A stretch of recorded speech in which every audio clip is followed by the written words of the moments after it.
What a pathetic loser. Get away from her. Hands where I can see them.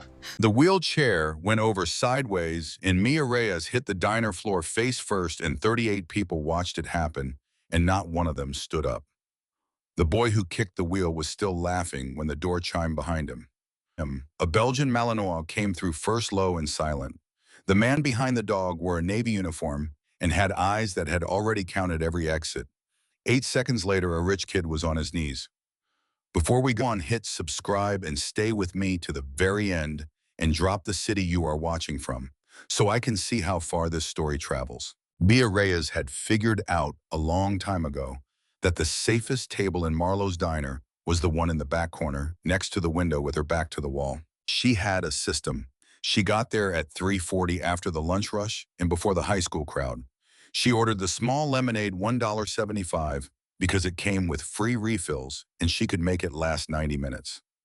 She spread her chemistry homework across the table, so it looked like she was busy, so nobody would try to talk to her, so nobody would do that thing adults did where they crouched down and used the voice they used on toddlers. She was 16. She had spinal muscular atrophy. She had a used power chair with a dent in the left armrest and a battery that gave her about 4 hours if she did not run the seat motor too much.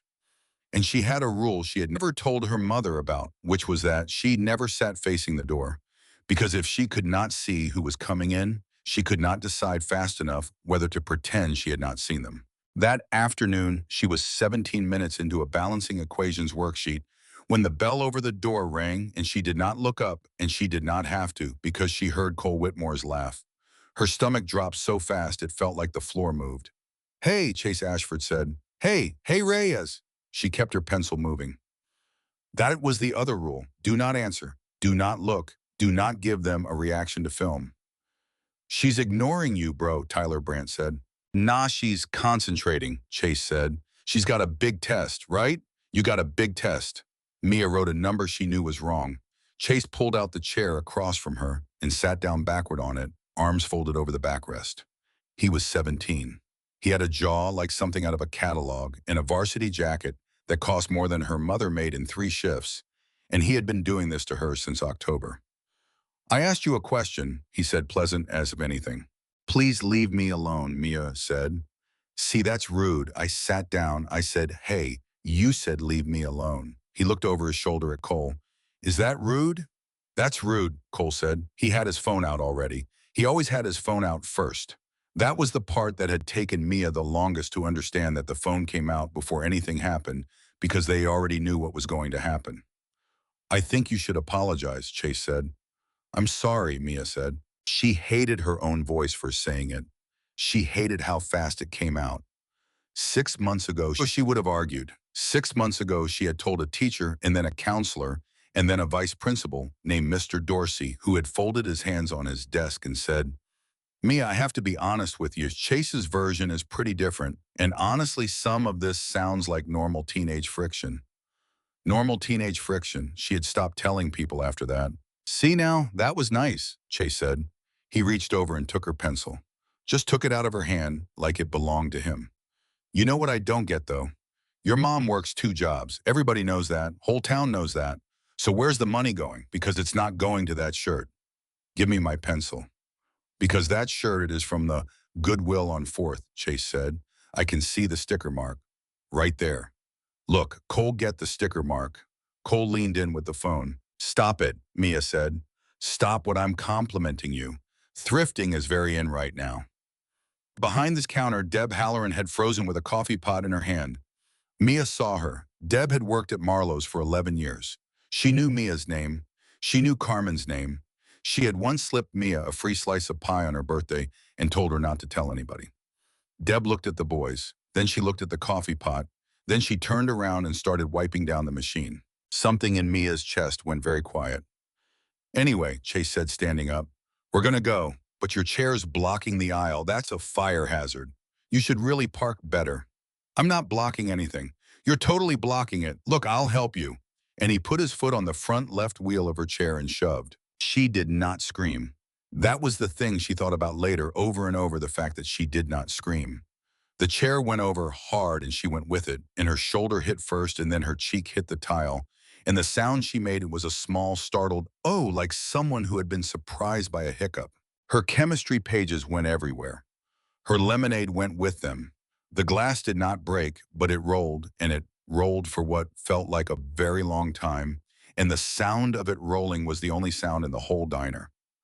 Then Tyler laughed. "Oh my God," he said. "Oh my God, she's like a turtle." "Get it, get it, get it," Cole said, moving around to her side with the phone low. Mia got her right hand under her and pushed. Her left arm did not have it. It never had it. She got maybe 6 inches up and her elbow buckled and her face came back down against the floor. And this time she felt the cold of the tile and she thought with a clarity that frightened her, "Do not cry. Whatever you do not cry because that is the part they want." "Oh," Chase said. "Oh, she's trying." "Try harder," Tyler said. "That's the spirit. Come on, Reyes. Inspirational. You could be on a poster." 38 people. Mia counted them later from the video because the video counted them for her. 38 adults in Marlowe's diner at 3:52 in the afternoon on a Tuesday in April. A man in the second booth with a laptop who opened his laptop. A couple by the window who both at the exact same moment picked up their phones. An older woman near the register who pulled her purse into her lap and turned her head so far toward the wall that it must have hurt her neck. A trucker at the counter who put both hands flat on either side of his plate and stared down at it like he was praying over it. Deb Halloran wiping a machine that was already clean. Nobody moved. Nobody said a word. Somewhere a fork touched a plate and somebody coughed and the milkshake machine kept running. And Mia lay on the floor of a diner where she had eaten 100 times and understood completely that she was alone. Okay, real talk though," Chase said, and he crouched down so his face was near hers and his voice dropped so only she could hear it. "You know why nobody's helping you? It's not because of me, it's because they don't want to. Nobody wants this. You're not a person to them. You're a thing that makes lunch awkward." Mia closed her eyes. "Say something," Chase said. She did not. "Say something and I'll pick you up." "Please," she said. He stood up and turned to Cole and said, "Did you get that? Tell me you got that." "I got it. Post it in the group. Tag it defective." And that was when the bell over the door rang for the second time. Ranger came through the door first. I was 8 years old, 74-pound sable coat, and he had been retired from explosive detection for 11 months. He had walked point in Helmand province. He had cleared a road in Kandahar that had 114 pounds of homemade explosive buried under it, and he had sat down beside it and looked back at his handler with an expression that said, "Do not take another step." He came 4 feet into Marlowe's diner and stopped and made a sound that was not a bark. It was low. It came from somewhere under the ribs. It was the kind of sound that goes past your ears and lands directly in the part of your brain that is 200,000 years old. Every head in the diner came up. Cole Whitmore's phone came down. "Ranger," a voice said. "Oz." The dog stopped instantly. He did not relax. His ears stayed forward and his weight stayed loaded, and his eyes did not leave Chase Ashford. Senior Chief Ray Callahan stepped in behind him. I was 37, and he was wearing Navy working uniform because he had come straight from a training rotation, and he was 6'1" and built the way men are built. When their body is a piece of equipment they maintain, and none of that was the thing people noticed. What people noticed was that his face did not change. He took in the room in about a second and a half. Overturned chair, papers, spilled glass, girl on the floor, 16, maybe younger. Brace on the left leg, left arm not weight-bearing. 3 males, teenage, one standing directly over her, one holding a phone at recording height. 38 adults seated eating. Ray Callahan had been in a lot of rooms where something bad was happening. He had learned that the tell was never the aggressor. The tell was always the bystanders. And the bystanders in this room were not shocked. They were not frozen. They were comfortable. They had settled into it, which meant it had happened before. He crossed the floor without hurrying. He did not look at Chase. He did not look at the phone. He got down on one knee next to the girl on the tile, and when he spoke, his voice was so quiet that people 3 tables away leaned forward to hear it. "Ma'am," he said, "are you hurt anywhere?" Mia Reyes opened her eyes. For 6 months across 4 incidents in front of who knew how many adults, nobody had asked her that, not one person. Teachers had asked what she had said to provoke it. The vice principal had asked if she was sure. Her own mother had asked once in a voice cracking with exhaustion whether maybe she should just try eating lunch in the library. Nobody had ever started with, "Are you hurt?" "I'm okay," she said, and her voice broke in the middle of it. "That wasn't what I asked." She stared at him. "My shoulder," she said, "and I think my brace moved." "Okay, I'm going to look at the brace. Is that all right? I'm not going to move you until you tell me I can." "Okay." "Ranger," Ray said without turning his head. "Bleeb." The dog did not move a muscle. Chase Ashford found his voice. "Hey man, this is not your business." She fell. Ray Callahan did not answer him. He checked the brace with 2 fingers, checked the strap, checked the chair, righted it in one motion, tested the left wheel, then set it beside her. "Dude," Chase said louder, "are you deaf?" She fell. Ray looked up. That was all he did. He looked up and he held it, and he did not blink, and he did not say anything at all. And Chase Ashford, 17 years old, 6 feet tall, captain of a lacrosse team, took one step backward and bumped into a chair. "Say the rest of it," Ray said. "What? You said she fell. You were going to say something after that." "Say the rest of it. We were like messing around. She knows we're joking. Right, Reyes? Tell him." Ray turned back to Mia. "Is that true?" And here is the thing that Mia Reyes would think about for the rest of her life, the thing she would talk about in a congressional hearing room 3 years later with cameras on her. She wanted to say yes. Every instinct she had built over 6 months screamed at her to say yes. Say yes, and they leave. And the man in the uniform leaves, and you go home and nothing gets worse. She had learned that the truth costs more than the lie. She had learned that in Mr. Dorsey's office. But the man was still kneeling. He had not stood up. He was down on the floor at her level waiting, and he was not going anywhere, and there was something in his face that she had absolutely no defense against. He believed her already, before she said it. "No," she said. The word came out of her like something being pulled. "He pushed my chair. He put his foot on the wheel and he pushed it. On purpose. He's done it before." The temperature in Marlowe's diner dropped about 10 degrees. Ray Callahan stood up. "Okay," he said. "Here's where we are." "She's lying," Chase said. "She's a liar. She does this. I'm going to say this once, and I want you to actually hear it," Ray said. "You put your hands on a person who could not defend herself in front of witnesses, and your friend filmed it. That's battery. That's harassment. Depending on how a prosecutor feels about the word you were about to use, it might be a hate crime. Those aren't threats. Those are just the names of the things." Tyler Brandt stepped up beside Chase. "Maybe you should mind your own business, old man." Ranger's growl came back, and it came back deeper. Tyler stopped moving. "He's a retired explosive detection dog," Ray said, and his tone did not change at all. It stayed conversational, which somehow made it far worse. "3 deployments. He is trained to identify a threat and hold it in place until his handler gives an instruction. Right now, he has identified you. I would strongly recommend you stop giving him reasons." "Bro," Cole said, and his voice had gone up half an octave. "Bro, let's just go." "Nobody's going anywhere yet," Ray said. 2 options. Option 1, you apologize to her out loud, looking at her, and then you leave, and you never come near her again. Option 2, we sit down and wait because I already called it in. Chase laughed. It came out wrong. "You called it in? You called the cops. Do you have any idea who my father is?"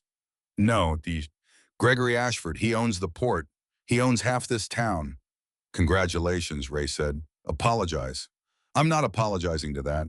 And that was the moment. Later, Detective Lena Park would watch the footage 40 or 50 times and always stop it right there at 4 seconds past 3:58, because you could see the exact instant a 17-year-old boy realized that for the first time in his entire life, being Gregory Ashford's son was not going to work. You could see it go through him, the confusion, then the panic, then the rage. Chase Ashford lunged forward and shoved Ray Callahan in the chest with both hands. Duh. It took 3 seconds. Ray's left hand came up and caught the wrist as it arrived, not blocking it, receiving it, and he turned with the momentum instead of against it, and Chase's own weight carried him around and down, and then his arm was extended and his shoulder was locked, and he was on his knees on the tile of Marlowe's diner, with his cheek toward the floor, and a grip on him that he could not do one single thing about. Chase screamed, not from pain, from the pure animal shock of it. "You're breaking his arm," Tyler yelled. "I'm not," Ray said, and he had not raised his voice by a single decibel. I'm holding it. If I wanted to break it, it would already be broken. Let go of him. Ranger, be waken. The Malinois moved between Ray and the other two boys and turned to face them, and he did not growl this time, which was much worse, and Tyler Brandt and Cole Whitmore both put their hands up at the same time like men in a movie. Listen to me, Ray said down to the boy on the floor. In about 4 seconds, I'm going to let you go. When I do, you're going to stand up slow. You're not going to swing. You're going to apologize to her, and then you're going to sit in that booth and wait for the police like a man. Nod if you understand. My shoulder. Nod. Chase nodded. Ray let him go. Chase scrambled back across the floor, red-faced, clutching his arm, breathing like he had run a mile. Apologize. I'm sorry. Chase spat at the ceiling. To her. Look at her. He turned. His eyes were wet and furious, and there was nothing in them that resembled sorry. I'm sorry, he said to Mia Reyes. It was not sincere. Every human being in that room knew it was not sincere. But it was the first one she had ever gotten. The three boys did not wait for the police. They went out the door, and Chase stopped at the threshold with his hand on the frame. You have no idea what you just did, he said. Probably not, Ray said. My father is going to end you. Then he'd better get in line. The door swung shut. The bell over it rang bright and cheerful, and it was the stupidest sound Mia had ever heard. And then slowly Marlowe's diner started to breathe again. A fork touched a plate. Somebody coughed. The man in the second booth closed his laptop and stood up and paid at the register and left. Nobody came over. Not one of them. 35 adults, and every single one of them went back to their food, and Mia Reyes sat in her chair with her homework, soaking in lemonade on the floor around her, and felt something she had not expected to feel, which was not relief. It was grief. Because for 6 months she had told herself that people did not help because they did not know, because they had not seen, because it happened fast and they were confused. And now she knew. They had seen. They had all seen. They had watched the whole thing and they had chosen, and when it was over, they had gone back to their fries. Ray Callahan crouched down and started gathering her papers. These are ruined, he said. I'm sorry. Was it graded? It's fine. Was it graded? It's 20% of the unit, Mia said, and then her face crumpled, and she put her hand over it, and she cried for the first time in front of anybody in 6 months. Ray did not touch her. He did not say it was okay. He sat down on the floor beside her chair, with his back against the booth, and Ranger came over and put his head on Mia's foot, and the three of them stayed there like that, while a diner full of adults pretended not to watch. After a while, Mia wiped her face with the back of her wrist. You're going to get in trouble, she said. Yeah. No, I mean actually, his dad, Mr. Ashford. He got a teacher fired last year because she gave Chase a D. She swallowed. He's not exaggerating. He really does own half of everything. Ray looked at the door for a second. How many times, he said. What? How many times have they done this to you? Mia opened her mouth to say the number she always said, which was a couple, and instead she heard herself say, I don't know, 12, 15. It started at school. Then they found out I come here. And nobody stopped it. I told 3 people. Her voice went flat, which was somehow worse than crying. The counselor said I should try not to react because reacting is what they want. Mr. Dorsey said Chase's version was different. The last one just said kids are kids. Ray was quiet for a moment. Ma'am, he said, what's your name? Mia. Mia Reyes. Mia, my name is Ray Callahan. I want to tell you something, and I want you to hear all of it. What happened to you today was a crime, not friction, not drama, a crime. And what those 35 people did was not nothing either. It has a name too. It just doesn't have a punishment. Mia stared at the floor. That's just how it is, she said. No, Ray said. That's how it's been. Those aren't the same sentence. Behind the counter, Deb Halloran finally moved. She came out with a rag and a fresh glass of lemonade and set it on the table with hands that were shaking so badly the ice rattled. Senior Chief, she said, your usual booth is open if you want it. Ray looked up at her. He looked at her for a long time, and Deb Halloran's face went red and then white, and she looked away. You saw it, he said. It was not a question. I was in the middle of a rush. Deb, you saw it. Yes, she whispered, and you didn't do anything. They have lawyers. Her chin was trembling. That family they have, you don't understand what they can do to a person. I've got a kid I've got. She's 16, Ray said, and his voice was not angry. And that was what made Deb Halloran start to cry. She was on the floor, and you kept wiping a machine that was already clean. He stood up. The police are going to want a statement from you, he said. You can tell them whatever you want, but you and I both know what you saw. He turned back to Mia. Can I buy you lunch, real lunch, not lemonade? Mia looked at him and at the dog, with his head on her foot, and at the 35 people who would not meet her eyes, and she thought about the fact that in 4 hours her mother would come home from a double at the hospital and ask how her day was, and she would say fine like she always did. My mom's at work until 9, she said. That wasn't a no. Mia Reyes wiped her face one more time. Okay, she said. Ray Callahan ordered her a cheeseburger, a chocolate shake, and a side of fries she did not ask for. And when Mia protested, he said the fries were for the bum, and everybody at the table knew that was a lie. For 11 minutes, she did not say anything. She ate like somebody who had gotten used to eating fast so nobody could comment on it. Ranger lay under the booth with his chin across her right shoe and did not move. Then she put the burger down. Why did you do that? Do what? Any of it. Her voice had an edge in it now that had not been there on the floor. You didn't know me. You could have walked past. Everybody else in here walked past, and they've known me for years. Ray turned his coffee cup a quarter turn on the table. There was a guy on my team, he said. Tomas Ruiz. Corpsman. Loud, terrible at cards, ate hot sauce on everything, including eggs. In 2016, we ran escort for a school run outside Kandahar. There was a village that didn't have a school, so the kids walked 6 miles each way to the next one. 6 miles, some of them barefoot, through country where the Taliban ran checkpoints when they felt like it. Okay. There was a girl in that group, maybe 8, with a club foot. She was always last. Always. And being last on that road was not a small thing, because the people who wanted to make a point about girls going to school picked the ones who couldn't keep up. He looked at her. Ruiz started carrying an extra canteen, only for her. He'd slow the whole column down so she could drink. Command hated it. It cost us 20 minutes every run. What happened to her? She finished school. She's a nurse now, or she was 3 years ago, last I heard. Ray set the cup down. One day I asked Ruiz why he bothered. 20 minutes of exposure on that road for one kid. And he looked at me like I was slow, and he said, if we can't protect an 8-year-old girl with a bad foot from the people who want to hurt her, what are we even doing out here? Mia was very still. He was killed 9 weeks later, Ray said. Roadside device. He was 31. I'm sorry. So am I, but I've had 10 years to think about that question, and I've never once come up with a better one. He pushed the fries toward the floor, and Ranger did not touch them until Ray said a word in a language Mia did not recognize. So when I walked in here and saw 38 people eating lunch around a kid on the floor, that's the question that showed up. It wasn't complicated. Mia looked down at her tray for a long moment. It's going to be complicated now, she said. Yeah, probably. You don't get it. His dad doesn't sue people. His dad just makes things happen, and then everyone acts like they always wanted it that way. She picked at the wrapper. Last year, Mrs. Amaya gave Chase a D on a lab report, and by Thanksgiving, she was teaching in Norfolk.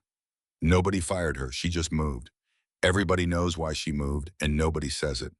I hear you. So what happens when he does that to you? Ray considered the question honestly, which she noticed because most adults did not. Then he does it, he said. But I'm not going to know what I saw, so I don't have a lot of options. He drove her 3 blocks to the library because she said she had to finish the worksheet on the computers there, and he waited at the curb until she was inside the doors, and before she went, he handed her a card with a cell number written on the back in blue pen. If they come back, he said, if they show up anywhere anytime, you don't wait and see, you call the police, and then you call me. You'd actually answer. I'd actually answer. Mia Reyes held that card in her lap for the next 40 minutes and did not finish the worksheet. Ray had not made it out of the parking lot before his phone rang. Senior Chief Callahan. Speaking. This is Detective Lena Park, Cedar Harbor PD. You called in an assault at Marlowe's Diner about 90 minutes ago. I did. I need you to come down and give a full statement. A pause on her end, 1 second too long. Today, if you can. Ray put the truck in park. Detective, what am I walking into? Nothing yet. Detective. Park exhaled.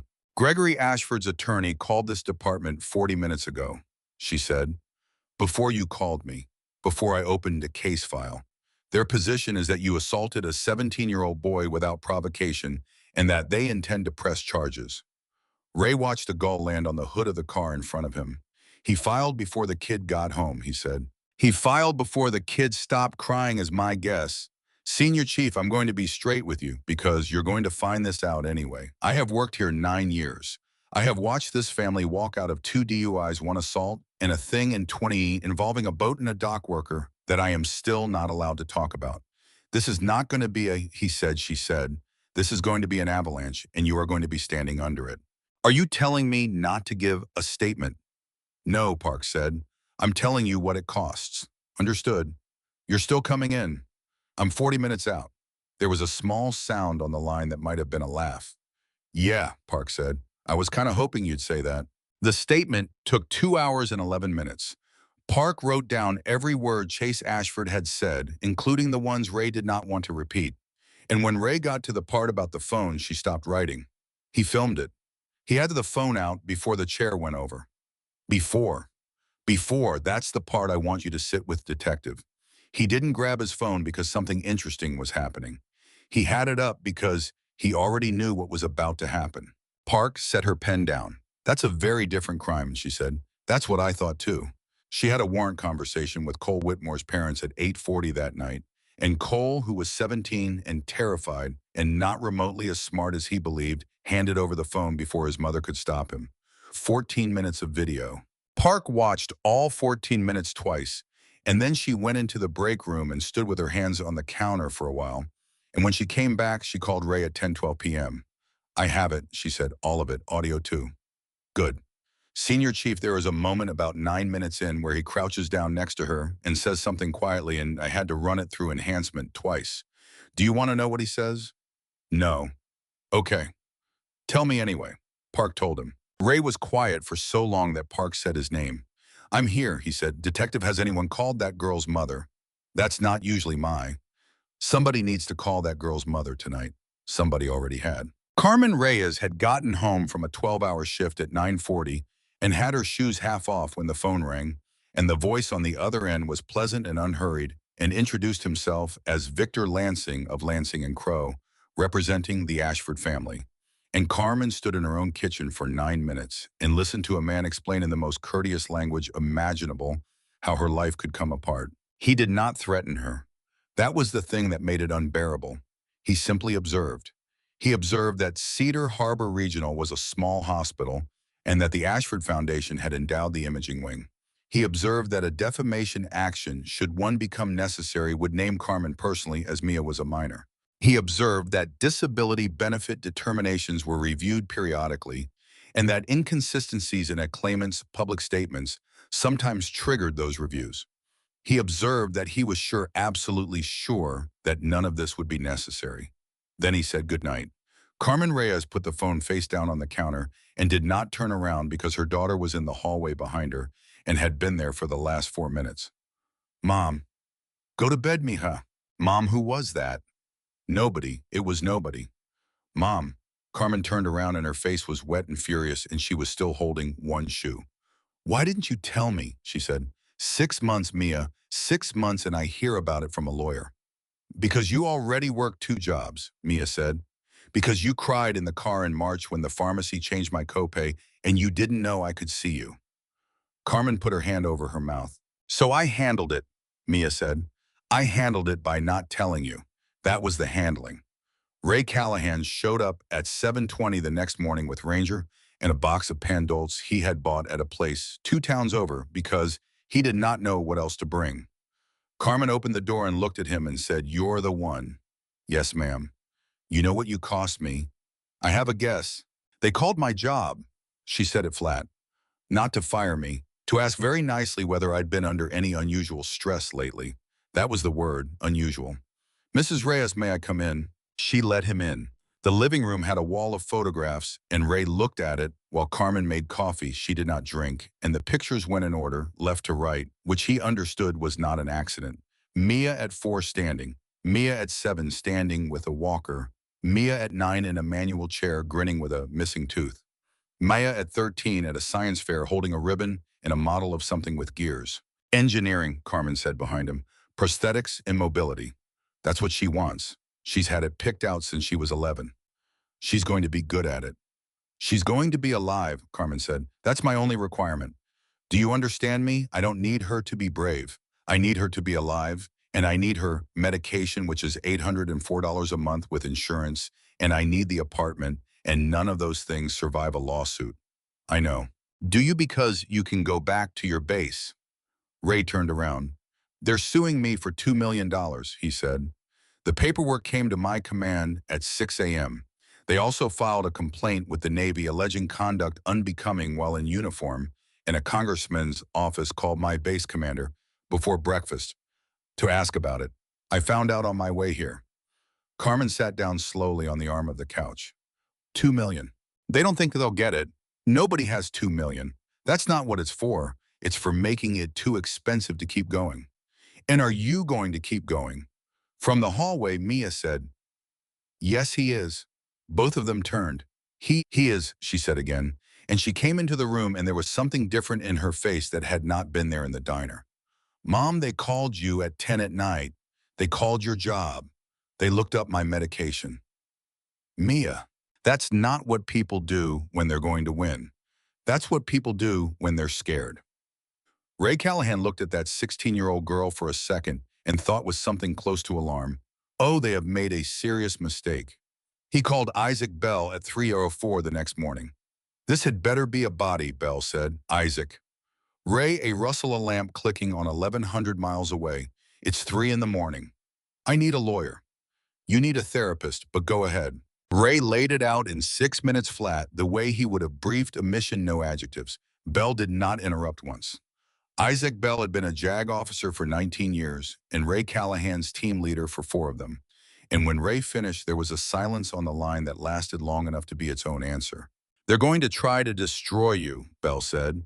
You understand that, not beat you, destroy you. They will pull your medical records and find one line about sleep and turn it into a diagnosis.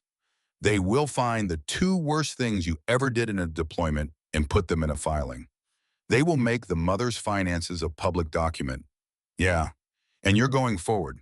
There's a 16-year-old girl, Ray said, who has been on the floor of a diner 4 times, and every single time a room full of adults decided it wasn't their problem. If I'm the 5th one, then the lesson she takes into her whole life is that the adults were right. Bell was quiet. Ruiz would have gone forward, he said finally. Ruiz would have gone forward, stupidly. He'd have punched the father. He would have punched the father, Bell agreed. There was a long breath. Pro bono, you and the family both, and I'm not negotiating on that. But Ray, do not talk to anybody without me. Not the police, not the Navy, not a reporter, not the mother's boss, nobody. Are we clear? Clear. I'll be on a plane Thursday. Ray hung up and sat in the dark with his hand on the dog's back and thought that was the worst of it. It was not the worst of it. The worst of it went up on Friday at 4:15 in the afternoon. 43 seconds of it cut with music caption. She asked for a handicapped space, so we gave her the floor, and it had a link under it where viewers could send $5 if they wanted to see the full version. Ray watched it once and then turned his phone face down on the table. Then he picked it up and looked at the link again. Because the link was not new. The link had a history. The link had a number next to it that meant other people had sent money before for other videos about other people. He called Lena Park. Detective, how much do you know about where that phone's videos were going? I know he had a group chat. Look at the donation link. A pause, typing. Hang on, Park said. Then, Senior Chief, I need to call you back. She did not call him back for 9 hours. In the meantime, the floor came out from under the case. Park's first witness statement was from a man named Harold Vance, who had been in booth 4 and who had told a patrol officer on the record that he saw the boy put his foot on the wheelchair and push. On Saturday, Vance called the department and said he had reconsidered and that on reflection, it looked to him like the girl had lost her balance and gone over on her own. Harold Vance had done Gregory Ashford's books for 19 years. The second was a woman named Priscilla Hobbs, who had signed a statement Tuesday night and who on Sunday said she had been mistaken about which boy was where. Her son had started at Cedar Preparatory in January on a recommendation letter. The third was Dale Brandt, who had been at the counter and who was Tyler Brandt's uncle and who now remembered nothing at all. 3, Ray said, 3, Park said, in 4 days. In 4 days. Deb Halloran. I'm going there now. Deb Halloran did not recant in the parking lot or over the phone. She recanted standing in the stockroom of Marlowe's diner with a clipboard in her hands, and she cried the entire time she did it, which Lena Park would tell exactly one person about years later. I didn't see it, Deb said. Deb. I didn't see it. I was on the machine. I had a ticket up. I don't know what happened. Deb, I have your statement from Tuesday. You described the shoe on the wheel. You used the word shoe. Then I was wrong. Who called you? Nobody called me. Who called your manager? Deb Halloran looked at the detective and her mouth worked and nothing came out. And then she said in a voice that barely made it across the room, I have a 5-year-old, and I make $11.50 an hour, and I do not have anybody. Park did not say anything for a moment. Okay, she said, I'm sorry. I know. Tell her I'm sorry. No, Park said.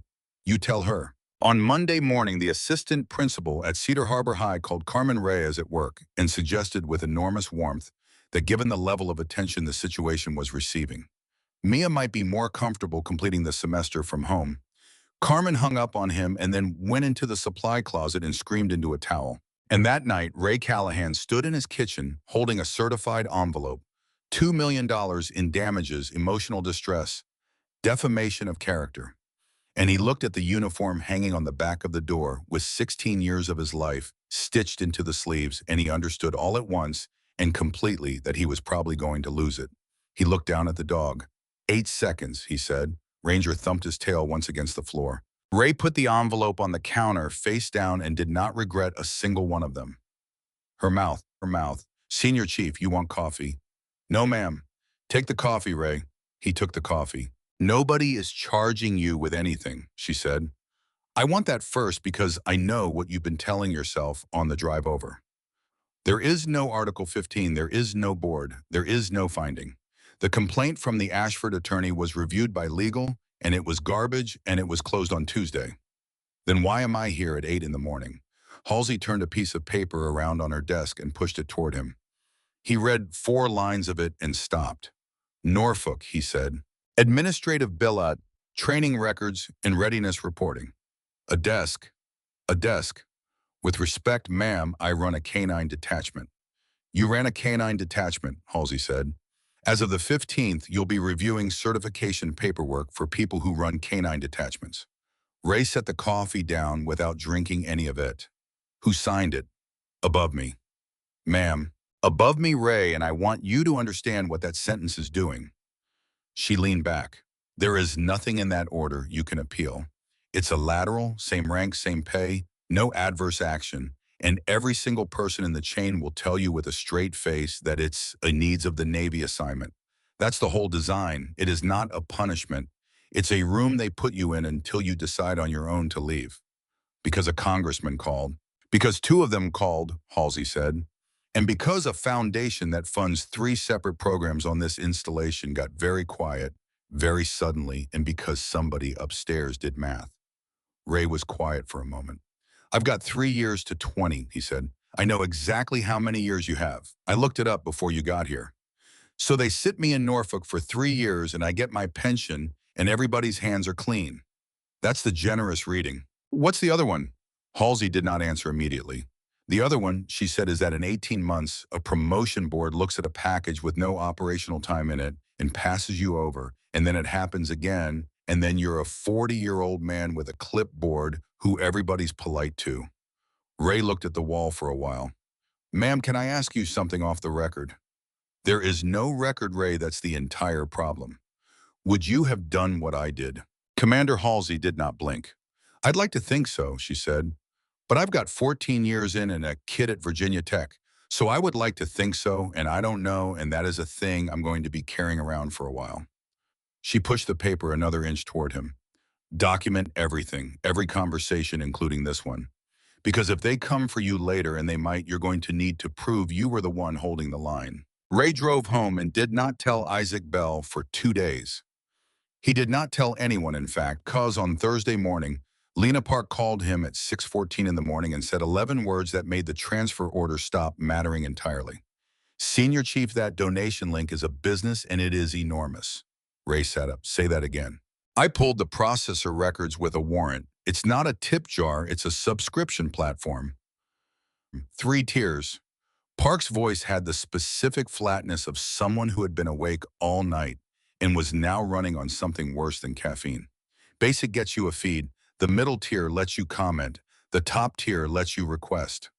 Request. Request a target. Ray put his hand over his eyes. Say the number, he said. $411,000 in 38 months, Park said. That's just what went through the processor. There's crypto on top of it that I can't touch yet. 7 states, 260 paying accounts. 9 of those accounts are adults with prior contact with law enforcement involving minors, and I called the bureau at 4 this morning, and I have an agent driving down from Richmond right now. How many kids? That's the part I need you sitting down for. Detective, 17 that I can identify by face and name in the archive, Park said. But there's a scheduling document. They planned it out, senior chief. There's a spreadsheet. Name schools, class periods, which ones were on video already, and which ones were requests that hadn't been filled yet. How many names on the spreadsheet? 47.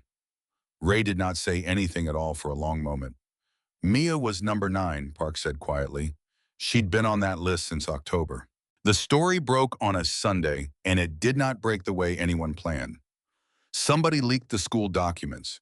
Bell swore it was not him, and Ray believed him, and Rosa Villanueva swore it was not her, and Bell believed her, and to this day nobody knows. And by Monday afternoon, a photograph of Mia Reyes on the floor of Marlowe's diner, with 38 people eating around her, was on the front page of 4 national outlets. Then the call started, not from reporters, from parents. A woman in Roanoke whose son had been in a video she had never seen. A man in Delaware who said his daughter had stopped going to lunch in 9th grade and had never told him why and was now 20. A mother in Ohio who called a tip line, gave her name, and then could not speak for 90 seconds and then said, I always thought she was making it up. I always thought she was being dramatic. I need somebody to tell me what to do with that. Bell hired 2 paralegals in a week. It's in a week and stopped sleeping. And then Grace Tuttle stopped talking.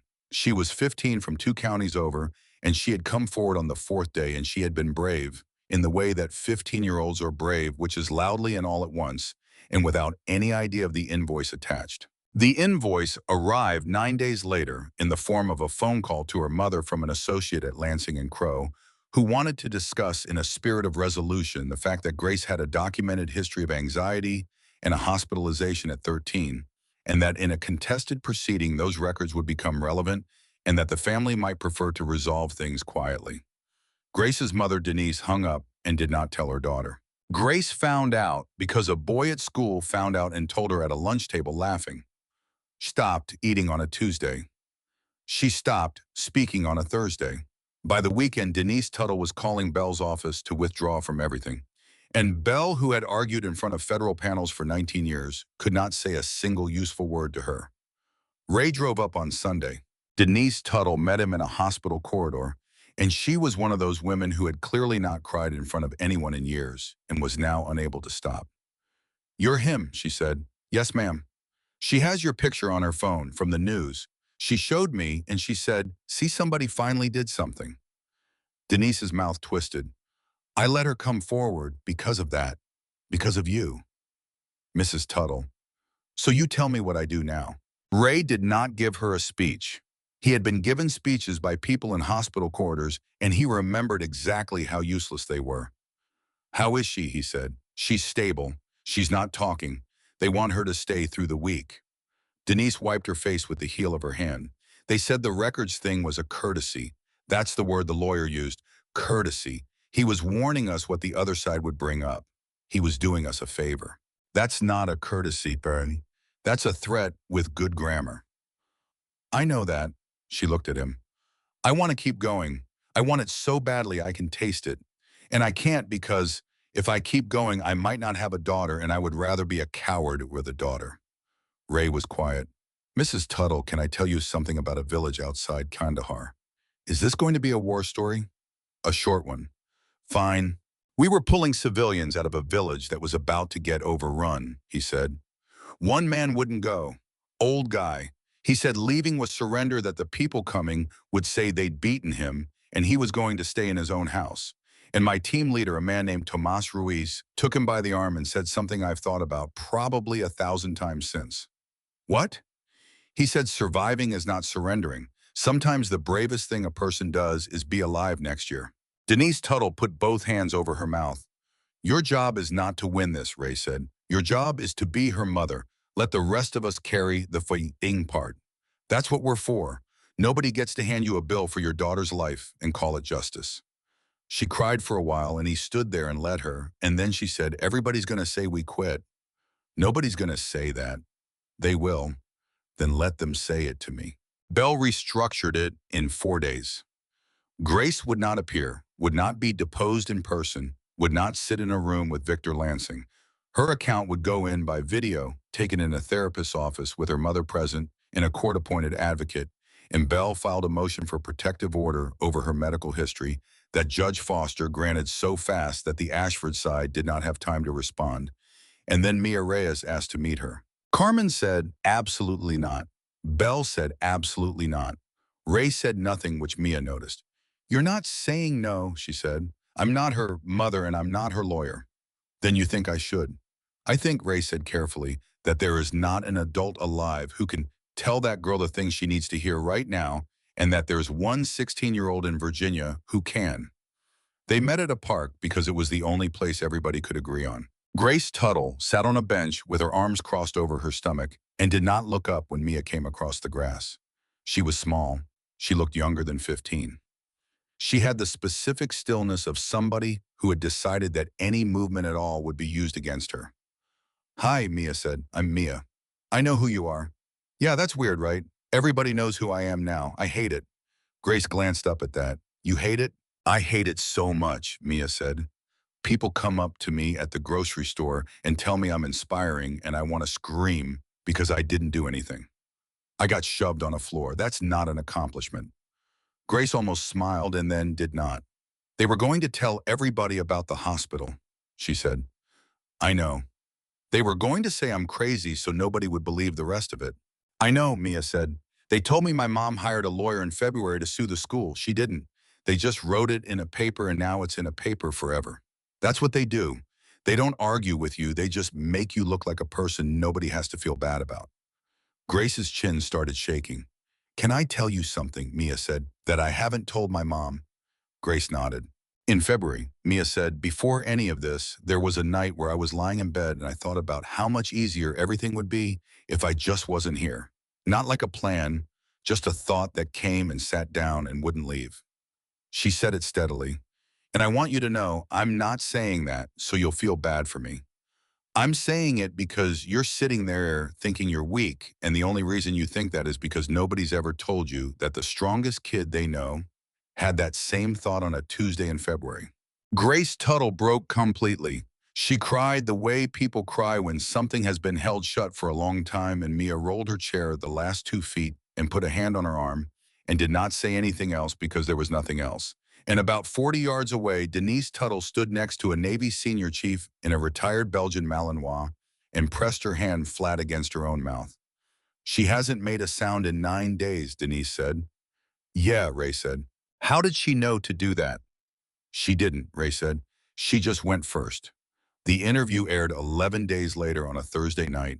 Mia sat between her mother and Ray under lights, she said afterward, were the hottest thing she had ever felt in her life, and answered 40 minutes of questions, and 41 million people watched it that week. The line everybody kept was not the one anybody expected. The interviewer asked her what she wanted people to take away. Mia thought about it for long enough that the producer got nervous. I used to think a hero was somebody who does something amazing, she said. It's not. A hero is somebody who does the ordinary right thing at the exact moment everybody else is deciding to look at their phone. There were 38 people in that diner. 37 of them were normal, decent people who go to church and love their kids. That's what scares me. It wasn't monsters.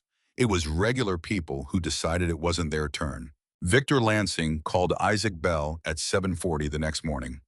$200,000, Bell said, hanging up and turning to the room. To the Reyes family, full release mutual non-disclosure, and they dropped the civil action against Ray. Carmen Reyes had come straight from a shift. She was still in scrubs. She sat down at the table and put her hands flat on it and looked at the number Bell had written on a legal pad. "That's 4 years," she said. "That's 4 years of my salary." "Yes. That's Mia's copay through college. That's the deposit on a place with a ground floor." "Yes." Nobody said anything. "Mr. Callahan," Carmen said, "can I ask you a question?" "Yes, ma'am." "When you were deployed, was there ever a time somebody offered you a way home early, a legitimate way? Nobody would have blamed you." Ray did not pretend to think about it. "Twice," he said. "Did you take it?" "No." "Why not?" "Because the guys I'd have left behind still had to go out the next morning," he said. "And me being home wouldn't have changed that. It just would have meant I wasn't there." Carmen Reyes looked at the legal pad for a long moment. Then she picked it up, folded it in half, and handed it back to Bell. "There are 47 names on that spreadsheet," she said. "Tell him my daughter is number 9, and she is not for sale, and tell him I said it in English, so there is no confusion." Bell filed the retirement paperwork for Ray the same week. It was not dramatic. There was no speech. Ray Callahan walked into an admin office with a folder signed in 6 places and gave up 3 years of pension, timeline a rank he had spent 16 years earning, and a word that had been the first thing anybody knew about him since he was 21. Halsey met him in the parking lot afterward. "You didn't have to do that." "Ma'am, I've been in rooms where I couldn't do anything. I'm not walking into one voluntarily." "They win then? That's what this looks like." "No, ma'am," Ray said. "They wanted me quiet and Norfolk was quiet. This isn't."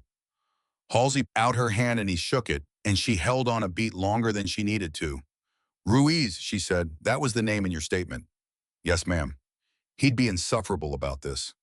"He'd be unbearable," Ray said. Gregory Ashford was waiting by Ray's truck outside the courthouse on the last Thursday in June. He looked like a man who had lost 30 pounds without meaning to. The federal indictments had come down 11 days before. His name was not on them. That somehow seemed to have made it worse. "I'm not here to threaten you," he said. "Okay. I'm not here to apologize either. You wouldn't take it, and I haven't earned it." Ray said nothing. "I keep hearing people say I created a monster," Ashford said. "Reporters, my wife's sister. That's the phrase everybody's landed on. And it's wrong, and I need to say it out loud to somebody who won't sell it." He looked past Ray at nothing. "I didn't create a monster. I created a boy who never once in 17 years heard the word no. And then every time somebody tried to say it to him, I got there first and made them stop." "That's the same thing," Ray said. "Yes," Gregory Ashford said. "I've been figuring that out." He turned to leave and then stopped. "The girl on the floor," he said, "in the video, when she says please." Ray waited. "I've watched it 40 times, Ashford said. "I'm going to hear that for the rest of my life." "Good," Ray said. The federal case took 14 months, and Ray Callahan sat through every day of it. Chase Ashford was sentenced as a juvenile with adult charges held in reserve until his 18th birthday. Tyler Brandt took a plea. Cole Whitmore cooperated, which meant he sat in a federal courtroom for 6 hours and read out loud from his own group chat message by message while 47 families listened. The 9 adults who ran the servers and moved the money got between 5 and 17 years. DeWarren Teague surrendered his medical license in March rather than face the board. Vice Principal Marcus Dorsey resigned in April, and the district superintendent resigned in May. And when the Department of Education audit came back in June, it found that Cedar Harbor High School had recategorized 311 harassment complaints as behavioral incidents over 4 years, which had the effect of making the school's safety statistics some of the best in the state. Rosa Villanueva was terminated in February. She was reinstated in September with back pay, a written apology from the district in a title that had not existed before, and on her first day back, she found a card taped to her office door with no signature on it, just a line in a 16-year-old's handwriting. "You were brave the 3rd time. That still counts." Ray opened the Ruiz house in a rented 2nd floor above a coffee shop on Bay Street with 3 folding tables, a printer that jammed, and Ranger asleep under the window. Isaac Bell came on full-time and took a pay cut that his wife described accurately as insane. Lena Park could not work for them while she carried a badge, so she consulted, which in practice meant she answered her phone at 2 in the morning. Carmen Reyes handled intake 2 evenings a week after her shifts because she said she could hear in the first 30 seconds whether a mother on the phone had been told she was overreacting. They had 41 cases in the first 6 weeks. The first one walked in on a Tuesday and did not say a word. His name was Daniel Okafor. He was 12. He had not spoken to anyone outside his own family in 7 months. Not to a teacher, not to a therapist, not to the 2 psychologists his parents had paid for out of a home equity line. He talks at home, his mother said. Sometimes, not much. What happened at school? Belle asked. They made a sound, she said. That's what started it. He has a stutter. They made a sound, and then everybody made the sound, and then it followed him down the hallway for a year, and one day he came home, and he just stopped. Ray watched the boy the whole time. Daniel sat with his backpack still on both straps, which Ray understood as a statement about how long he intended to stay. Daniel, Ray said, you don't have to talk to me. I mean that. I'm not going to ask you a single question. Daniel looked at the floor. I'm going to tell you about my dog instead. Nothing. His name's Ranger. He worked 8 years finding explosives. He's the best one I ever handled, and about 4 years ago, a device went off 11 feet from him. Ray kept his voice completely level. He lived, nothing broken, but after that, he wouldn't let anybody touch him. Not me, not the vet, nobody. He'd go under a truck and stay there, and everybody said he was finished, that something in him was broken, and it doesn't come back. Daniel's eyes moved. Not much. Enough. His handler was a guy named Ruiz, Ray said. Ruiz didn't try to fix him. He didn't drag him out from under the truck. He just brought a chair and sat next to the truck. Every day, for 4 months, didn't say anything, didn't ask for anything. Just sat there so the dog would know that a person could be nearby and nothing bad would happen. Ray stopped. The room was quiet for a good 10 seconds. Then a voice said very quietly, then what? Nobody moved. Daniel's mother put her hand over her mouth and did not make a sound because she was afraid of scaring it back in. Then one day the dog came out, Ray said, on his own. On his own. That was the whole point. Nobody could make him. Somebody just had to be there when he decided. Daniel Okafor took his backpack off.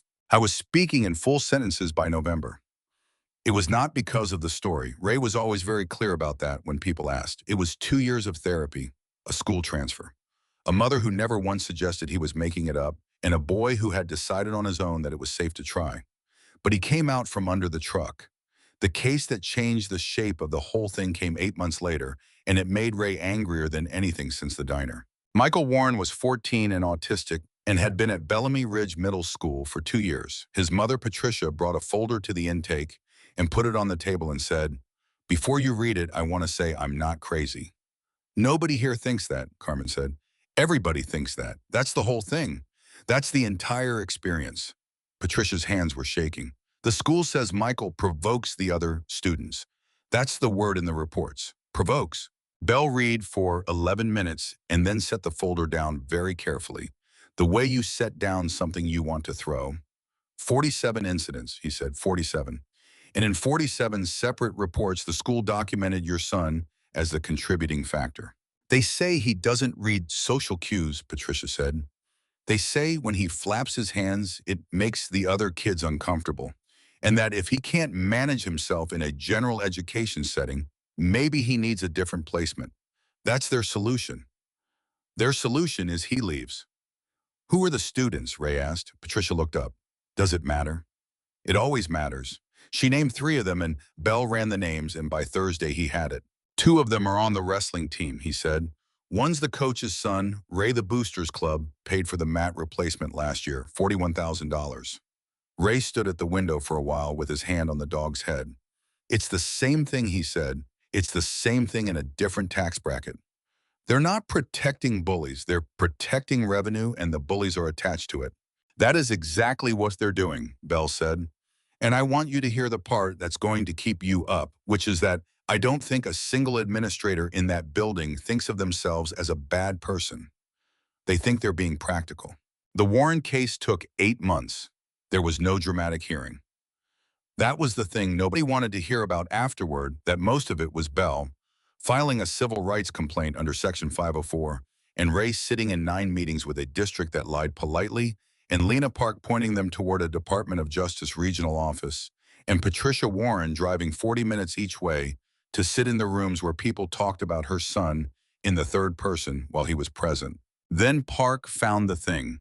The principal at Bellamy Ridge had been deleting incident reports from the state reporting portal after the annual snapshot date, not hiding them, deleting them after they had already counted so that the school's discipline numbers looked identical to the year before. She had done it 109 times. That's a data integrity violation, Bell said. That's federal money attached to those numbers. That's fraud, Park said. That's fraud in a cardigan, Bell said, which is the only kind that ever works. The district settled in 11 days. New policy, mandatory staff training on neurodivergent students, a safety plan with Michael's name on it, and an outside monitor for 2 years. And a clause Patricia Warren insisted on personally, which said that a student's disability could not be recorded as a contributing factor in a harassment complaint against them. 6 months later, she called Ray. He joined the robotics team, she said. That's good. You don't understand. He asked to. Nobody asked him. He came home and he said, Mom, there's a thing on Wednesdays. She stopped and Ray waited. Last spring, I was checking his room at night. This spring, he's talking about college. Mrs. Warren, don't tell me you just cleared the path, she said. Everybody who does this work says that, and I'm tired of it. You told a school district that my son's existence was not a behavior. Say that instead. By the 4th year, the Ruiz house had offices in 3 states in a caseload that Bell described as the most efficient nightmare he had ever run, and Ray Callahan turned down 4 book deals, 2 documentary crews, and a cable news contract that would have paid more than he had made in his last 6 years in the Navy. He accepted one invitation. Mia Reyes was 19 when they sat at the witness table together in a hearing room in Washington. She was a sophomore studying biomedical engineering with a minor. She had added in her 2nd semester because she said she wanted to understand how policy broke before it reached people. She had gotten better at this than he had. Everyone in the room could tell within a minute. Miss Reyes, a congressman from the majority, said, I want to be respectful, but I have to raise something my constituents raised with me. Kids have always been cruel to each other, every generation. Are we at risk of legislating a thicker skin? Ray felt his jaw set. Mia touched his forearm under the table without looking at him. Sir, can I answer that with a number instead of a feeling? Please. $411,000, she said. That's what the group that targeted me made in 3 years. 260 paying subscribers across 7 states. There was a spreadsheet with 47 names on it, sorted by school and class period, and the top tier of membership let you request a target. She let it sit. Sir, respectfully, thicker skin is a strategy for teasing. It is not a strategy for a business model. The room was very quiet. The second thing she said is that I did tell adults 17 times, and every single one of those 17 times is now a public document, and not one of them resulted in anyone speaking to the boy who was doing it. So when people say kids need to speak up, I want to be clear about what actually happened when I did. Nothing happened. Nothing happened 17 times, and then a stranger walked into a diner. The congressman took his glasses off. Miss Reyes, I want to withdraw the question. You don't have to withdraw it, sir. I'd rather you keep it and answer it. Ray testified after her, and he had prepared remarks, and he did not use them. Ma'am, I'll be brief, he told the chair. There were 38 people in that diner. I've spent 5 years being called a hero for being the 39th, and I want to tell this committee that I don't accept it because 38 ordinary decent Americans did the math and concluded that helping her would cost them more than not helping her. And here is the thing that should frighten you. They were right. He let that land. They were right, he said again. I lost 16 years of service, 3 years to my pension and my rank. Mrs. Reyes was called at 10 at night and told her daughter's benefits could get reviewed. A waitress named Deb Halloran lied under oath because a man sat in her section and didn't say anything, and that was enough. A social worker named Rosa Villanueva was fired for keeping records the law required her to keep. Every single one of those 38 people knew without being able to name it that intervening in this country is expensive. He set his hands flat on the table. So don't ask them to be braver. Make it cheaper to be decent. That's all this legislation is. Protect the person who steps in, punish the institution that buries the paperwork, and stop asking 16-year-old girls to be heroic in order to be safe. The Callahan-Reyes Act did not pass that session. It passed 14 months later in a weaker form, with 2 provisions stripped out in a funding sunset bell called cowardice with a calendar attached. It still created mandatory external reporting for school harassment complaints in 31 states, and it still gave a legal shield to bystanders who intervened in good faith. And on the day it was signed, Isaac Bell sat in the Bay Street office and said, "That is the ugliest piece of legislation I have ever loved." Deb Halloran came to the Ruiz house in the third year. She stood in the doorway for a while before anyone noticed her. "I'm not asking for anything," she said. "I want that clear." "Okay," Ray said. "I lied in a courtroom. I know, I was there. I've thought about it every day for 2 years and 8 months." Her voice was steady, which cost her something. "I did it because a man ate a sandwich in my section and looked at me, and that was all it took. That's the whole thing. Nobody threatened me. Nobody had to." Ray did not say anything. "I want to volunteer," Deb said. "Answer phones, anything. And I know you're going to say no." "Why would I say no?" "Because I'm exactly the person this place exists because of." "That's the reason to say yes," Ray said. She answered the intake line on Wednesdays for 4 years, and she was better at it than anyone else who ever did it. Because when a woman on the other end started crying and saying she was afraid of what people would think, Deb Halloran could say, with total authority, that she knew that fear personally and that it lies to you. 5 years and 2 months after the afternoon that started all of it, 6 people sat in the back corner booth at Marlowe's Diner. New owners, new paint, same booth. Mia was 21. Carmen had one job now and had not worked a double in 3 years. Belle had gone completely gray. Park had made lieutenant. Ranger was 13 and slept most of the day and had to be lifted into the truck. And Ray did it without comment every single time. "I ordered you the lemonade," Carmen said. "Mom, 175. It's $4 now." "That's inflation," Belle said. "That's not a metaphor." "Everything in this booth is a metaphor," Park said. "I've made peace with it." Mia looked around and said, "Can I say the thing I'm not supposed to say?" "No," Carmen said. "What if he'd been 5 minutes late?" Mia, "I think about it constantly," she said. 5 minutes. If he'd stopped for Guy, if Ranger's appointment ran long. There's a version of this where he walks in at 4 o'clock and I'm already gone and my worksheet's in the trash and nothing ever happens. That version is real. That version almost happened. Ray turned his coffee cup a quarter turn the way he always did. "I've thought about it too," he said. And in that version, somebody else's daughter is number 10 on that list in November." He looked at her. "You keep making it about the 5 minutes.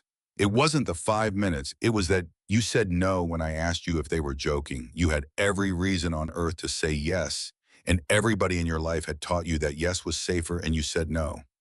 "I almost said yes." "Almost is not a thing that happened." Then Ray's phone rang. He glanced at it, and Belle said, "Don't." "It's the line."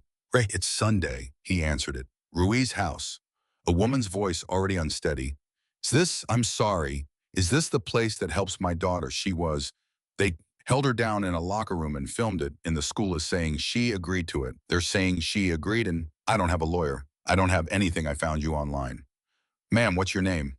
"Angela. Angela Torres." "Angela, where are you calling from?" "San Diego."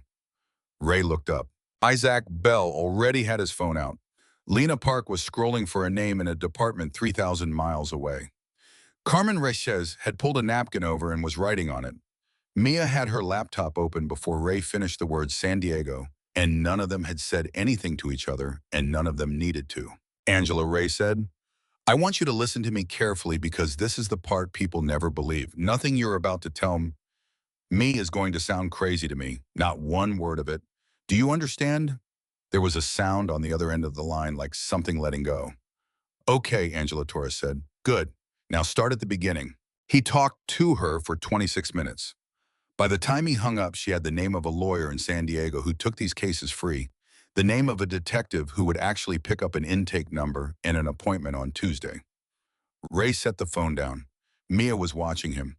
"What?" he said. "That's it," she said. "That's the whole thing right there. That's what it looks like when people don't look away." Ranger lifted his head and put it on Ray's knee. Ray Callahan lost his rank, his pension, and the word that had defined him since he was 21 years old. He never got any of it back, and he never asked for it. What he got instead was a phone that rings on Sundays, 412 families who found out that somebody would pick up, and the answer to the question Tomas Ruiz asked on a road outside Kandahar with an 8-year-old girl falling behind the column. If we can't protect the ones who can't protect themselves, what are we even doing here? The answer was never complicated. It took 8 seconds in a diner, and it cost everything, and it was worth all of it. You stand in the gap, you do not look away, and you do not leave anybody on the floor.